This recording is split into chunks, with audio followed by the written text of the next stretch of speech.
What is up, my friends? Welcome to Rebel and Create's Fatherhood Field Notes podcast, where I interview incredible fathers, gaining wisdom from their stories for you and I to grow in our craft. I'm your guide, Ned Shout, father to 5 kiddos, currently ages 8 to 14, and husband to my rad wife, Sarah, working on our 17th year of marriage. So yeah, I'm in the thick of it, the adventure of fatherhood. I am working daily to rebel against the low expectations for fathers and create a world where fatherhood matters. You and I have the greatest opportunity to impact our world through the way we embrace our fatherhood role. I believe the role of the father is to serve, guide, provide, protect, and have fun in the messiness of it. Today's guest is Darius Mirshahzadeh. You guys are going to love this conversation. The entire conversation was on fire. Darius has built and sold multiple highly successful companies. He has built his companies using core values. We discussed the book that he just released called The Core Value Equation, and we discussed the incredible importance for fathers to build core values in their homes. Enjoy this conversation, my friend. It is going to be life transformational. If you enjoy it, which I know you're going to, please write a review on iTunes and share it with a friend. We need to spread the word that fatherhood matters. All right, welcome to Fatherhood Field Notes. Darius, I'm super pumped to meet you and talk fatherhood. How are you today, man? I'm doing well. So it's Halloween, right? Like, dude, tomorrow, yeah. Yeah, the kids are all dressed up. It's cool to see them, you know? We're at that stage where my older kids are going out on their own now with their friends. It's like we're not going to do the family thing anymore. How does that work in the COVID times? Are they just like, do people even put candy out these days? I think it's a hit or miss. So I know like some communities around where we're at, or some are open and some are not. So yeah, here it's like, I don't know. I saw a little kid. So yeah, it's funny. I remember being like that age where I think we probably stopped when we were like teenagers. Like, yeah, because you're like, people are like, dude, you're way too old to be getting candy. Yeah, it's sad. Yeah, it's sad. Well, cool, man. I am really pumped to talk fatherhood with you and talk about your book. It's cool because I just launched my 100th podcast, and as part of my 100th podcast, I had put out a guide to all my listeners on how to do core values guiding principles in your home. And your book had shaped some of what that guide had looked like because your content was I was just introduced to it in the last month or so. But to give people a little bit understanding of who you are before we get into all that, how old are you? 42. 42. And how many years have you been married? 13 years, like 2 weeks ago. Nice. Congratulations. Thank you. And how many kiddos do you have? I got 2 boys, and I got a dog that's about 6 months old, but I got a 10-year-old and I got a 10-year-old, a 7-year-old, and a 6-month-old. Nice. That's awesome. Any more kids, or you're solid? I'm good, but I mean, like, you know, like it's funny is like 2 years ago I was anti, and now it's kind of late because we're like in my wife's. She doesn't want me to say her age, so but yeah, I was like, all right, dude, let's see if you stumble over these words. You caught yourself. Nice work. My wife and I are near each other's ages, and so since she's 32 and you're 42, she's like, yeah, you're getting too old. She said I'm too old, but yeah, so I don't think she'd be down. But yeah, I don't know. Like now, it's funny. 2 years ago, I was like, hell no, I don't want any more. Yeah, kids. And now I'm kind of like, dude, I'd grab another one. Right. You know, so it's what's one more? Yeah, I think it's because I'm so far out of baby jail at this point. Like, right. I mean, when I literally have been out of baby jail for like 3 or 4 years, so I totally have no recollection. Isn't it funny how we forget? Like, we just remember back. Wasn't it so great when we had the baby and we weren't sleeping at all? Yeah. Well, I think you get like 3 years when they're like 3 or 4 years old is the first time you start forgetting baby jail, and then like, by the time they're 7, it's like almost like half a decade ago that I was in baby jail. It's like a lifetime ago. So funny. Yeah. It's cool too. Like you think of how much we learned through that. You go, man, if I had a kid now, I'd kill it because I know what the game is all about. You know, it would just be way less pressure. But you have how many kids? I have 5 kids, but that's because I'm not a planner. Yeah, dude, you're in different next level crazy. 2's like they're play with each other. They're like, oh, set it and forget it. Yours are like probably ganging up on each other. Like there's way more of them than there are you guys. Yeah, no, my kids are perfect. No, man, I got 4 girls and a boy, ages 7 to 14. Uh, and yeah, dude, it's like, oh God, I was going in the house last night and it's just, there's always something to be bickering about. Somebody's always irritated or whatever, but I hope they're figuring out in as kids. So it's good. You look like you're a young, how old are you though? I'm 37. I was going to say, you look like a dude. So you started getting after it in like your early 20s. Yep, pretty much on our 1-year wedding anniversary. I thought my wife was handing me a watch. She handed me a box. I'm like, okay, a watch or a bracelet. Cool. Like I'll pretend to be stoked. And I open it up. I'm like, what the hell is this thermometer? I'm like 22, 23. I'm like, what is this? And my reaction was not what she had anticipated it would be. Your wife, I love it. Your wife's got a healthy sense of humor. Oh my gosh. Wait, hey, can I ask a question? Is what's the rating of this podcast? Is it a G, PG, PG-13, or R? It's whatever you want it to be, man. You can say whatever you want. Okay, all right. I learned this the hard way. I asked to be on John Lee Dumas's podcast. Yeah, and he was definitely on the PG side. And I learned it after I stumbled over a bullshit. And I was like, he's like the number one of the top podcasters in the world. I'm like, and I'm far from a known entity at this point. So I was like, I think I need to ask people because I drop F-bombs in my sleep. So yeah, man. I got 5 kids, so I drink and I curse. Yeah, so. yeah. It means that you're healthy. Good for you. Yeah, otherwise I'd just be all built up inside of me and then I'd just explode one day. Yeah, no, I love drinking and cursing. They're like the best things ever. That's so funny. So, man, so people get to know a little bit of the backstory. Just quickly, what do you do for a living to provide for the family? Honestly, I don't right now. I've been an entrepreneur for, that's actually an untrue statement. I'll give you backstory. So I'm an entrepreneur. I've been a CEO and entrepreneur since I was basically a teenager. Yep. And I've been building companies and, building up money and stuff like that over the years. And I've been pretty aggressive about that. And so I actually just exited my last company. I got bought out of my last company, and that was not that long ago. That was in July. I left the company though, in November last year. It'll be a year in 2 weeks. Nice, man. Congratulations. Yeah, so at first it wasn't much of a congratulations. First, it was like a hey. I didn't get fired or anything like that. I left. I was an owner of the company. I left on my own terms. I just wasn't happy what I was doing, and I just pulled the ripcord and was like, I'm out. And I didn't have a job. I didn't have an income. I had nothing. I was just like, I'm done. I need to take a break. But I will say I'm very good with saving money. So I gave myself a lot of wiggle room where I could basically take the year off and not have to worry about it. So I sold myself on, I'm like, I'm taking the year off. I'm like, and my family and I were going to move to Spain. Actually. Wow.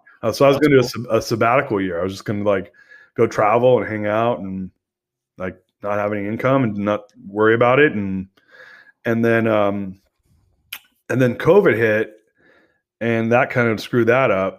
And then, because traveling right now is not a cool thing to do. Yeah. It's not I can't imagine that being fun. And so we decided not to do that. And then I wrote my book, but I wrote my book last year, and then I got serious about publishing my book, The Core Value Equation, which is why I'm here on this show. I got that. And so that became my project, but I'll say that was, I didn't make, I did sell a bunch of books. I sold about $400,000 worth of books, but I ended up taking all that money and reinvesting it in what I'm building right now. So I'm an entrepreneur. And to answer your question, when you say, what do you do for a living? It's like, you have to get paid money to do something, right? So when you're an entrepreneur, sometimes there's periods where you're not getting paid money.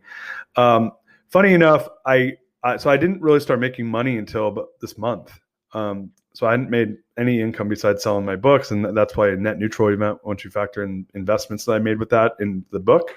But I decided that I'm working on the book, making that a thing. I got some other fun stuff I'm doing. I have a live stream show that's going to be a podcast that I'm closing in on 100 episodes of that. It's called The Greatness Machine. That doesn't, Nice. I don't make any money doing that, but it's something I really like doing. Yeah. I love doing it actually. And so that's really fun. And I get some great guests and have a good time. Um, and then I have a course that I built on the book on how do you build a core value driven company. And that's launching right now. So I have a team that's launching that, and that's going to be this thing basically called the Core Value Academy. Love it. And so that's where we teach CEOs, entrepreneurs how to build core values for their companies, and they do it in a group setting. And the big thing with that is I like building values, but it takes a long time to do it right. Mm-hmm. And when you've ran companies at my size, and it's kind of hard for me to money is my most valuable asset at this point. I'm sorry, time is my most valuable asset. I actually have money. And so a normal person can't really pay me enough for my time. Right. So I thought, well, but I love creating impact. So I'm like, well, how do I do this in a way where it's like a normal guy's not going to pay me $250,000 to build his core values. Right. What I'm going to charge him.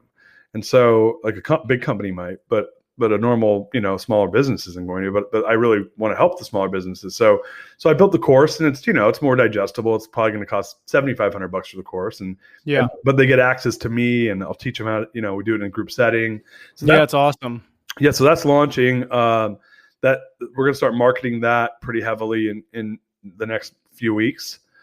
I have a team doing that. And then one of the things I started doing was I started picking up like high growth business clients that are like entrepreneurs that want to really scale their business. Cause that's the one thing I always say, there's three things I'm an expert at. I'm an expert at the mortgage business, which is the business I just retired from.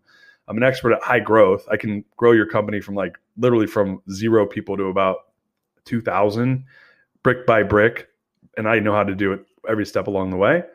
And I know core values. Those are the three things. So I started I have about 6 coaching clients right now. And I work with them one-on-one and help them scale their businesses. So, but it's, it's a couple hours a month per client, and, that they pay up for it. But they get what they pay for. They get someone that's built a lot of crazy businesses. So I can kind of look and see what the hell they're doing and help them, Dude, this is so exciting. It's so powerful because we're talking to an expert on core values. And as guys are listening right now, they're like, wow, I'm not going to build a 2,000 person company, but how important is your home? How important are your values that you build in your home? And we're talking to an expert right now who is going to help us jump onto this path of pausing our messy lives and reflecting on who we are, who we want to be, and discovering our core values in our home. So, man, I think it's so powerful because really, I believe, our world is hungry for leadership and stability, obviously. Totally. Right. And where does that start? It starts in the home. But we don't always pause. We go, yeah, that makes sense to read a core value book if you own a business, but we need to change our mindset and go, it is just as valuable, if not more important, to dig in and as a father in your home and do this. Like, well, yeah. So when your most important business is your family. So, like if I don't care how successful you are financially in your business, if your home life is not successful, like you're failing big time. Like you're failing at the most important business you have, which is your family, which I've actually been a pretty good failure at that at times in my life. I could argue that when my business was at its highest success, I was probably least successful with my wife at that point. Wow. And I was 40, I was turning 40 and I didn't know what I wanted in my life. And I was questioning what I was doing, and it wasn't, and some of it was like selfishness, and some of it was just, trying, I've been with my wife a long time, was just figuring out what I wanted. But I went, I turned inward and did the hard work and started spending a lot of time with my family. And that was one of the reasons why I decided to leave my company and step down as CEO. And I traveled 192 days in the year 2018, and 2019, I just was, I just tapped out. I just don't want to do it anymore. I built the business. And my brain had been like, man, if I could just build this, massive business, I'll just be so happy. And then I did it. And then I was like, oh, fuck, I'm not happy. That's weird. Yeah. That's interesting. So you set these artificial goals because like they sound good. Like my goal is to build $100 million company. And I far surpassed that. Like far surpassed that. And I remember I had set that goal when I was running my company, my first company I built was from 0 to 10 million. And then became a $2 million company. And I lived in $2 million land for a long time, basically like cutting checks to go to work. I mean, nothing wrong with a $2 million company. Something is definitely wrong with a $2 million company where you're literally losing money. Right. And I did that for 5 years. And I remember when I was in the depths of that, I was like, and I would freaking kill somebody to run $100 million company. And then it wasn't that much, it was probably within 5 years I was, I set the goal and I did it. And then I was like, well, what's next? 200, 300, 500 billion. And the conclusion I came to is like, if you have an insatiable appetite, or if you have an addiction for achievement, which I definitely have, then there will never be a number that satisfies that urge. And all the while, what are you sacrificing in the family side to make that happen? Like how many times dude, there was times I'd leave on business, I'd come back and my kid would be taller, Damn. Yeah. That's fucked up. Yeah. Right? That's brutal. And so what I realized last year was I was doing all these amazing things in my business, but I didn't have I hadn't defined my family core values at that point. And I hadn't even defined my own personal core values. And I wasn't really, I was doing all the right things in the business, but in the personal life I was failing. And so I kind of just turned inward and did a lot of hard work. And that's how we met was, one of the things I teach is how do you build your family core values. Yeah. And so I was actually talking to John Vroman, which is from Front Row Dads. How we connected. Yeah. Front Row Dads is incredible. And I love Vroman. If you're listening, I love you, bro. And so I hit him up because I'm going to go help him, and I think Hal and a bunch of these guys do their strategic plan for Front Row Dads. Hopefully, I think in like 2 weeks. And I said, hey, I have this idea, dude. I want to do a workshop for families where they can come and you got to pay, but I'm going to help you design your core values for your family, like husband, wife. If you have adult kids, they can do it too. And we'll do like a 4 or 6 week program, and families can come in groups of 10, and I'm going to help them we're going to run them through a whole process and then have them build their values. And then if they want, I have like some really awesome designers who will design their family crest and flag and flags out. That's rad. So my wife's aunt was do you remember Swatch Watch? Yeah. She was the head of creative for Swatch Watch for the whole world. And wow. And she's like lives in Europe now, and she's this badass designer. And I was like, hey, I have this idea. Well, my wife told her actually, and she's like, well, why don't we turn them into these like amazing flags, family flags? And I was like, dude, I'm in. So yeah, so that's the thing. That's actually something I'm super excited for this year. I mean, I'm doing a lot of the business stuff, but one of the arms of this is the family side of it, and I really am pumped around helping families build their values. So I think I'm going to probably do. I'm still kind of formulating it, and I want to get 10 families together and put them through. I don't know how long it'll take. Maybe 4 to 6 weeks.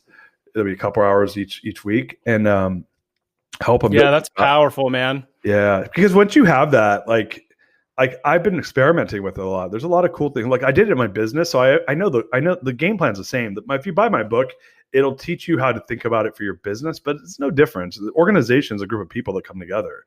A group of people could be your family. They could be a public organization, a private organization, a company. The only difference with the family application is you're not going to like measure your ROI for your values in your family. You might do other stuff, but the principles are the same. And so, yeah, a lot of people are like, you should write this book into the family version. I'm like, dude, one thing at a time. You could still apply it. It's a cool book, and even if you're not an entrepreneur, if you work for somebody, you can apply it against your job. Like, but I'm always like, the first place is on your personal life, and in your family, you can apply the book. And that's where I'm pumped. I'm like, oh man, I can't wait to do this work. I love helping my friends and family build their values. It's so rewarding. Yeah, I can just hear the passionate, because you bring it to that level, because you've been at the level where you had the success of what most of us would say, oh, that's success, and you've experienced that. And then you went and turned inward and looked at how it impacted your personal view of yourself and your life, and then your relationship with your wife and your kids, and the amount of joy, obviously, that you're experiencing in that realm of it is just a different level. It's a different joy than when you're going and building a business. And that's really cool that you want to pass that on to other people. Yeah, it's funny. So one of the things so one of the ways I'm subsidizing my passions is through the executive, like the CEO coaching. Because I'm like, Right. it's like what I know from a CEO is it's pretty rare.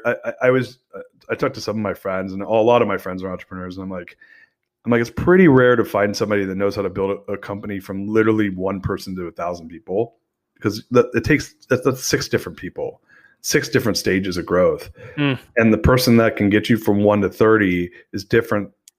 Might be able to get you to 60 or even 100, maybe even 200, maybe even 500.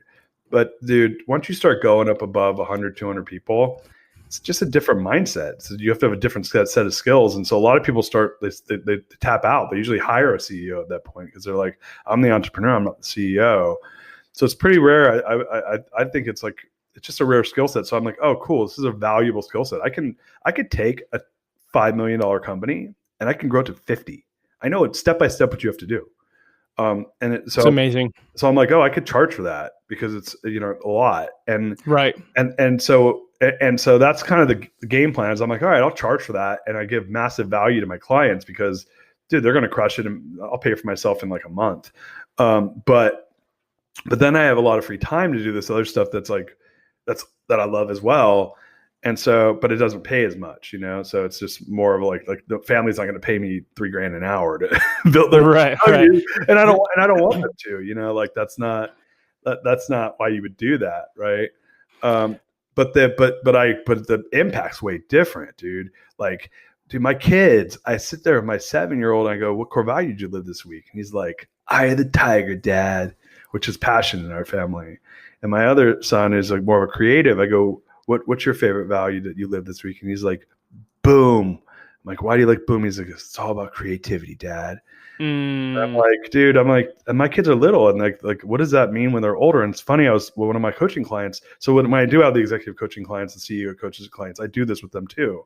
I make them do their personal and family values because it all lines up. Right. Like it's part of the process of having a kick-ass business, and they get so fired up because they're like, dude, I'm building a legacy for my family. Yeah. And I'm like, yeah, you are. It matters, like that shit matters a lot more than, dude, at a certain point, the money is just a scoreboard. It's just a thing that you just like one more of it. It's not, there's no, like the level of satisfaction above a certain level is like surprisingly almost zero.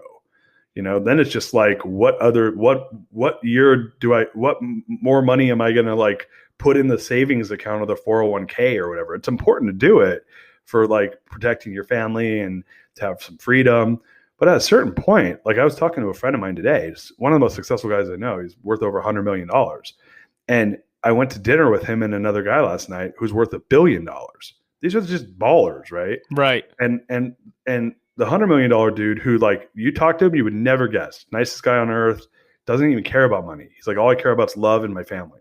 Right now. And he's almost lost it and made it. And he's just an entrepreneur that did well.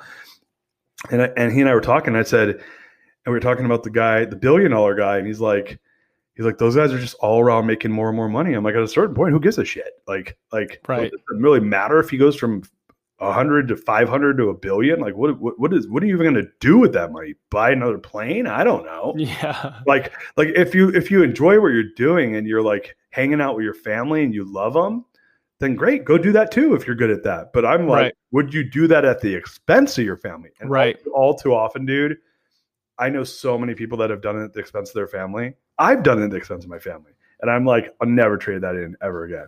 Yeah. Steak. Dude, that's powerful. So dude, this is killer because this leads to like my first question, which is, and then I want to really dig into just getting some nuggets on the book. But the podcast is called Fatherhood Field Notes, and it's what you're doing right now, right? You're opening up your field notes, open up your life, sharing what you're passionate about, sharing your victory, sharing where you've struggled, and that it allows us to grow. It allows us to learn from each other. And the mantra behind it all is rebel and create. And this idea was really born in me in 2015, and it could be applied to something small or something large, but I'm rebelling against something. Not just to be destructive and tear it down, but so that I can create something out of that. So what's something that you're rebelling against, and what do you hope to create out of that? Well, like, so it's funny when I filled out the form, thinking about this pre-show, I was kind of like doing my notes, and that was one of the questions you guys asked. And so I was like, there's two things. It was funny. I was talking to Roman, and he's like, the front row dads is rebelling against this idea of like this oafish dad. And, I'm kind of rebelling against this idea that like you can not have, a values driven life by choice, and I think that a lot of people, they're very ambiguous about it. And I think that I'm rebelling against this thing that you can't take control of that, be super intentional about it, design for the outcome you want, and fight for it, really get out there and freaking fight for it, Why do you think people have a problem defining those for themselves? I think it's because no one's told them how to do it, and it's the oldest technology. Don't get me wrong, but it's gone away, and people don't realize that it's a technology that they can then use for themselves. So I viewed it as a technological play. Like if I said, hey, what are your values to 90 out of 100 people, 95 out of 100 people, they're like, oh yeah, I have values. And I'll say, oh yeah, what are they? Integrity, and I'm like, pause. You actually have to think about it, right? It's like, dude, let's look up the word core values. Like, do you mind if I look this up really quickly? Do it. I've actually never looked up the definition of core values, which is funny considering I'm a core value fanatic. All right, let's look up core value definition. Is there like a Webster's dictionary? Come on, let's see, dictionary. I guarantee you it's going to be like this thing that's talked about like this. Okay. Core values are fundamental beliefs of a person or organization. These guiding principles dictate behavior and can help people understand the difference between right and wrong. So they are the fundamental beliefs of a person or organization. So if I say, hey, what are your fundamental beliefs? Meaning the most important beliefs of yourself, and you have to think about it? That's crazy. Yeah, it's almost like we're so like our culture, so we don't want to offend anybody. So it's like if I say I'm for something, people automatically go to, well, that means you're against this, that, or the other. So I wonder if that holds people back sometimes from taking a stand. But what I like in your book is it's like, don't be all things to all people. Like then you're just setting yourself up for total failure, because you're going to have all these different core values which conflict with each other, and you can't really have this cohesive growth and cohesive progress in your life. Dude, that's just a fake ass person that nobody wants to be around. Like you see it, when you see it. It's the person that's trying to please everybody. You're like, dude, that person's so fake. Yeah. Like, how many people have you met that everyone likes and they change who they are for somebody else? Like, nobody. I know people that change who they are for everybody that not a lot of people like, because people crave authenticity and they know it when they see it. Yeah. And so, how many of you have friends who are like, and I know this show's geared towards dads. It's like, dude, every guy has a buddy that's kind of a dick that you love. It's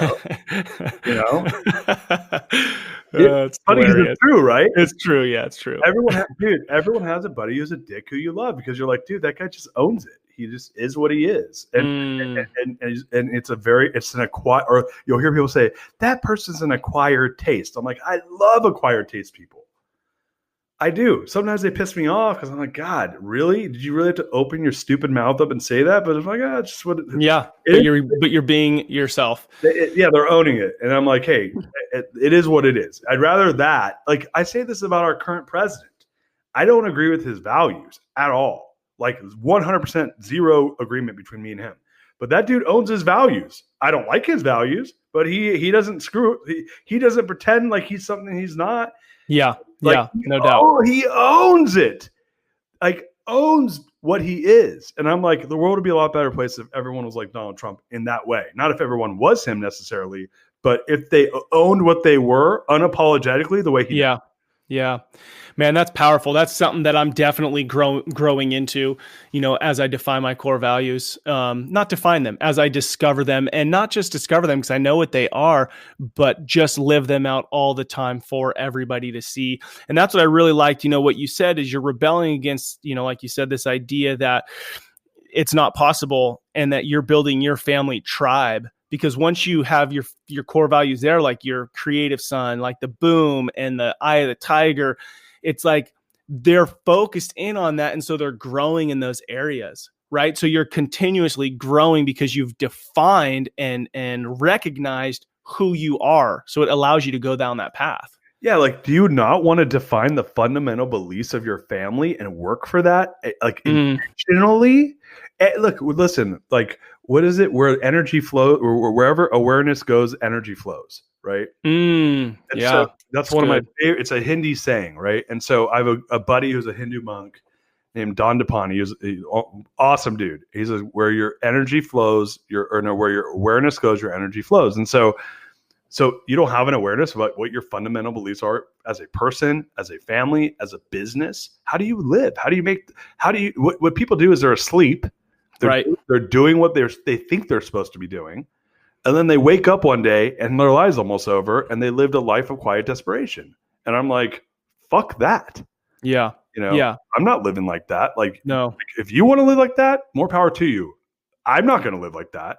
And we're probably not going to be homies. Like, I'm not going to hate on you, but I want people that are super intentional, know their beliefs, like are fighting for those beliefs, like thriving for them. And yeah, if I don't agree with them, I can choose not to be around them, but I respect that they know what they stand for and they're unapologetic about it.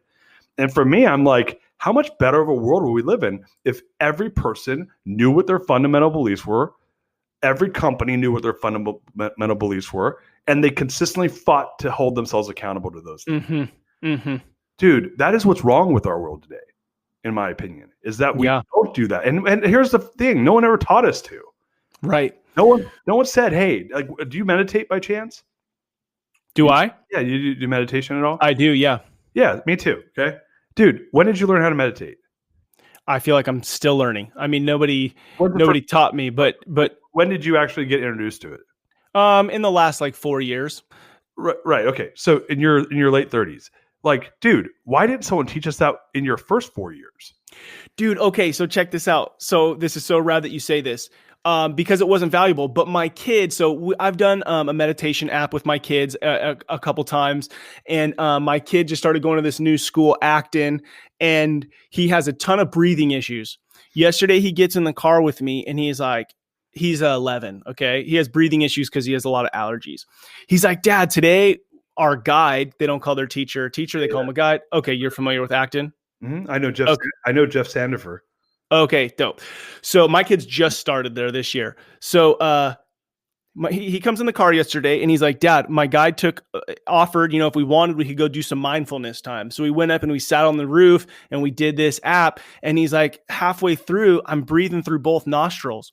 So you just brought up to me, like, we didn't teach this because it didn't meet somebody's standards or wasn't important to somebody. But for me, it came in the last 4 years and people are starting to be aware. But like my 11-year-old just experienced it yesterday and it transformed an experience that he had with his own body. Dude, that's amazing.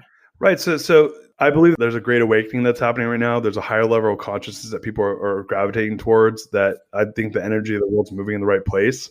And values are what define that. And the only thing, we grew up in a world that didn't teach you that. So like, there's no playbook here, man. Like, we're just figuring it out as we go along. And I'm trying to be part of the solution. Yeah. Yeah. And you're sharing the content you're sharing. And that's the thing too, is I think sometimes in business, we think we got to hide our secrets, right? We got to hide the stuff that's making us successful, not realizing that if you share it and everybody's leveling up, then it actually helps you level up too. Yeah. Dude, the people that hoard shit like that, that's a scarcity mentality. Mm-hmm.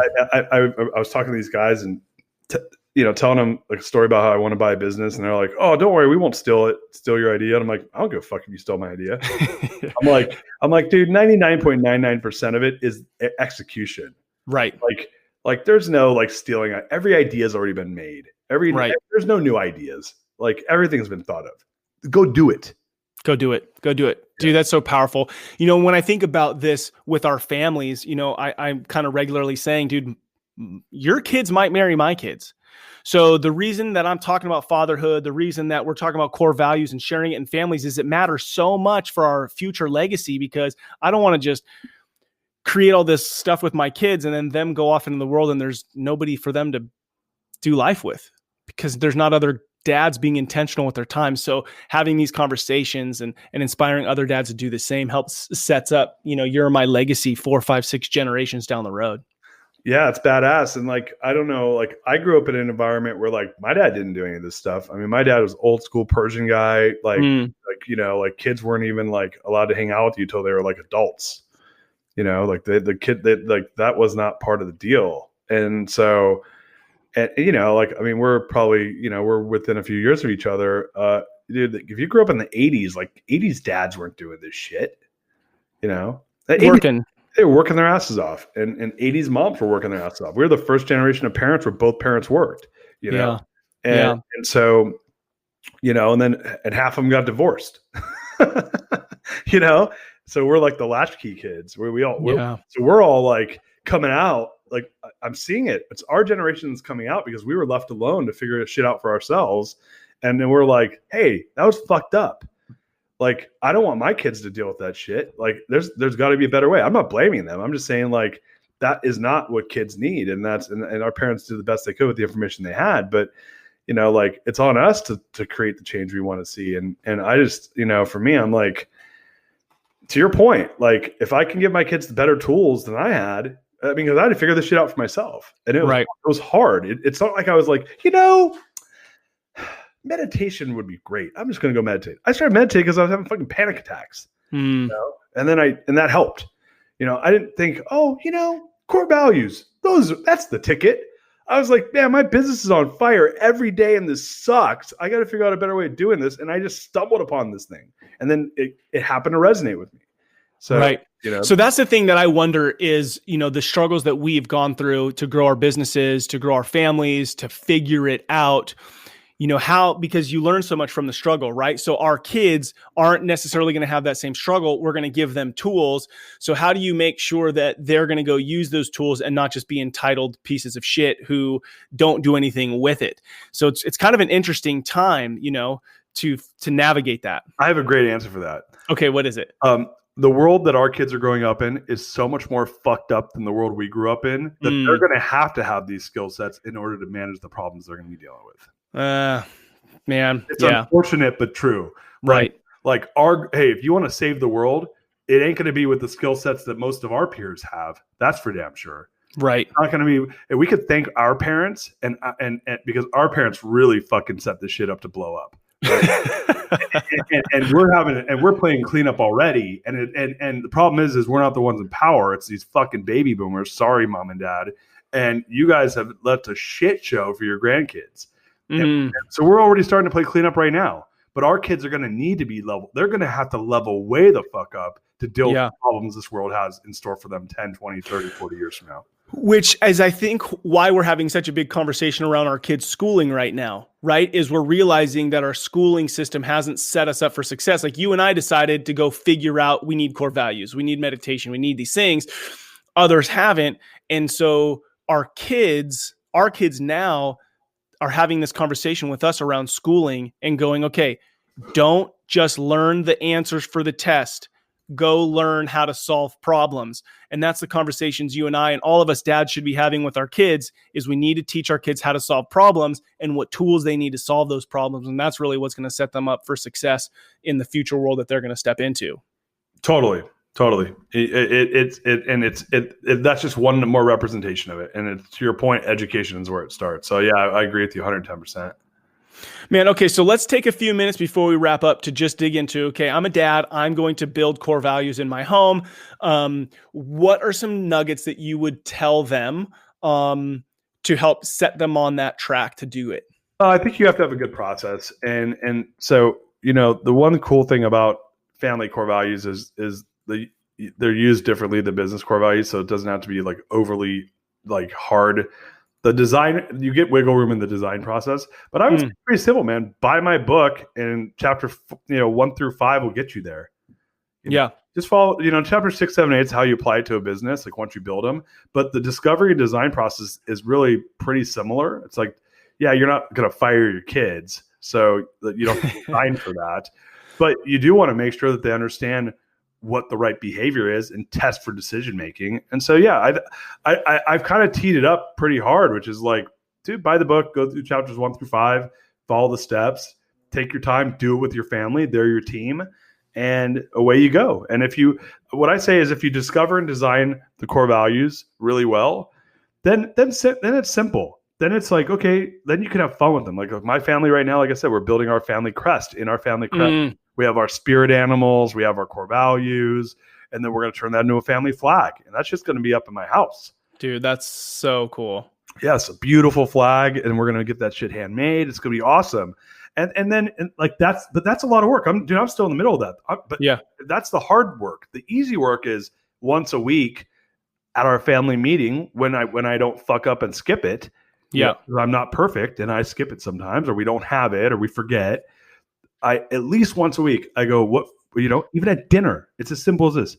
My kids' names are Rumi and Pablo. I go, Rumi, Pablo, what core value did you live today? Why was it important to you?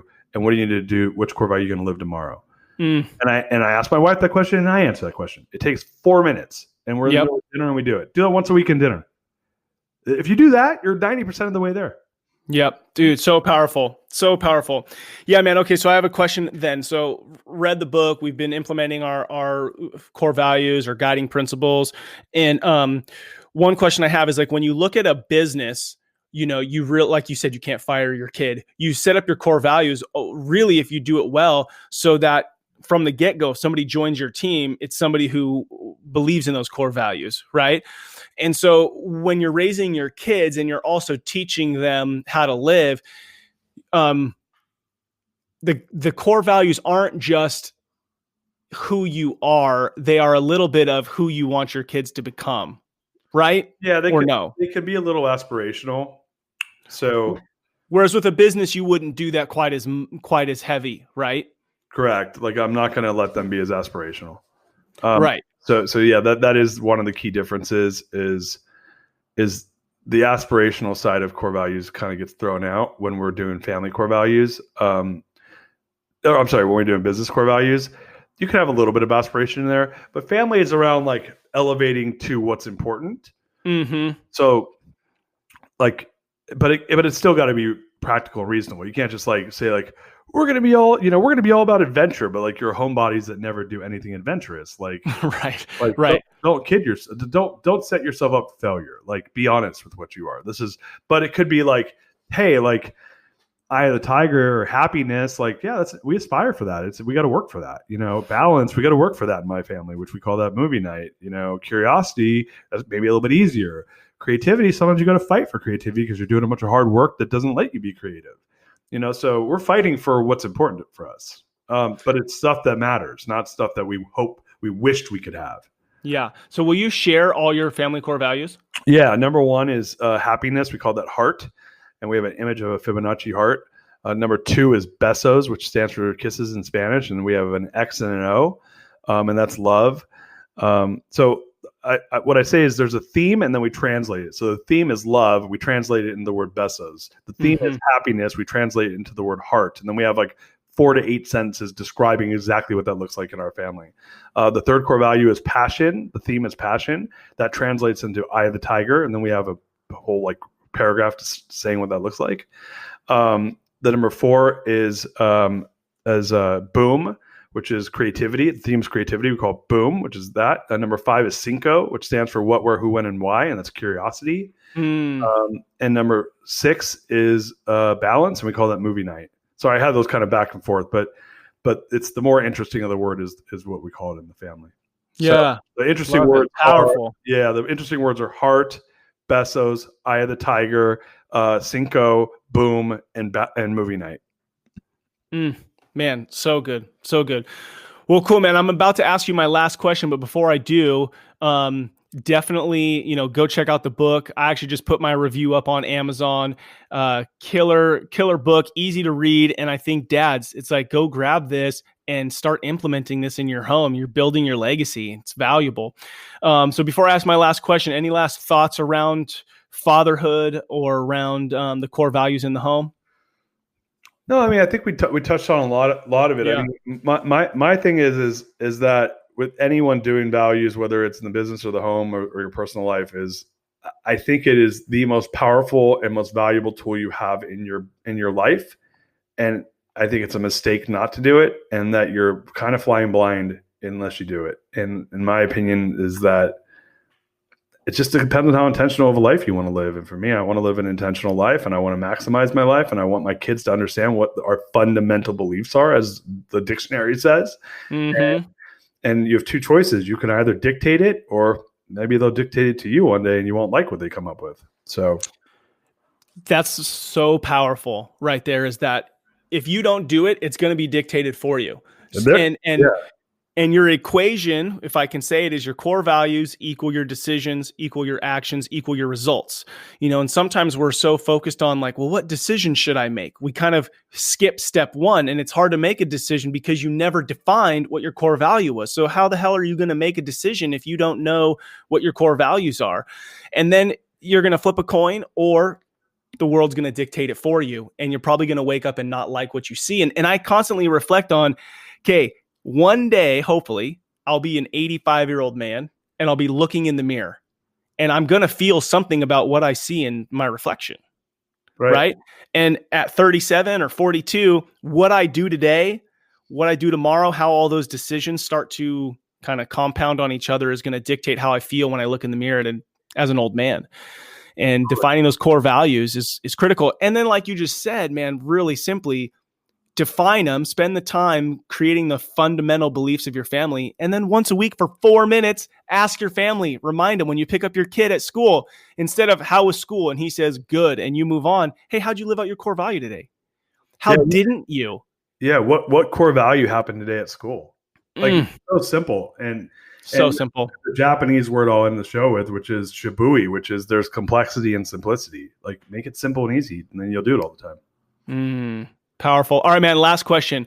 So 30 years from now, you're standing on the street, peering into the window of your boys, and you see them with their families and with their kids. What's the legacy that you left? Yeah, dude. Like I don't want to dictate what their values are, but I'm hoping that they could level up with what I'm doing. Like I hope that this is the beginning of their ability to like really self-actualize and to actualize with their families, and that they don't, maybe not having to deal with some of the shortcomings I had to deal with because I just was figuring it out by myself, that I'm giving them the guidance to get there faster, and they're going to have their own problems, but that they have a stronger set of tools so that maybe there's less suffering around it, and that they can have, that they can really enjoy their family in maybe ways I wasn't able to until a lot later. Man, I love it. Man, Darius, thank you so much for coming on the Fatherhood Field Notes podcast, sharing your wisdom, talking about core values, and really inspiring us to go and do that in our own homes. I appreciate you, man. I'm excited to see the work that you continue to do, especially as it relates to families creating their core values. Oh, dude, the pleasure was all mine. I appreciate you having me on the show, Ned. All right, man. Talk to you soon. All right, brother. Wow, that conversation inspired me big time. Make sure to go check out Darius's book. It is solid, very practical. If you want to get to work on your core values now, I have created a how-to guide on Rebel and Create website, www.rebelandcreate.com. Go snag that. And now I'm doing a 4-part series on our Friday short form Rebel and Create podcast, Craft of Fatherhood. So you can go check that out. Those are about 10 minutes just to keep you inspired and getting you to work on discovering your family's core values and start to establish those in your home. So again, go grab the how-to guide from the website, and then you can listen to the 4-part series that I'm working on Fridays. Thank you to all you dads out there listening to Rebel and Create's Fatherhood Field Notes podcast. What you do matters. Don't be like everybody else. Be yourself. That is who your kids, spouse, and community needs. This is your guide, Ned Shout. Together, let's rebel against the view that fatherhood has little impact and create lives engaged in the craft of fatherhood. Talk to you next time.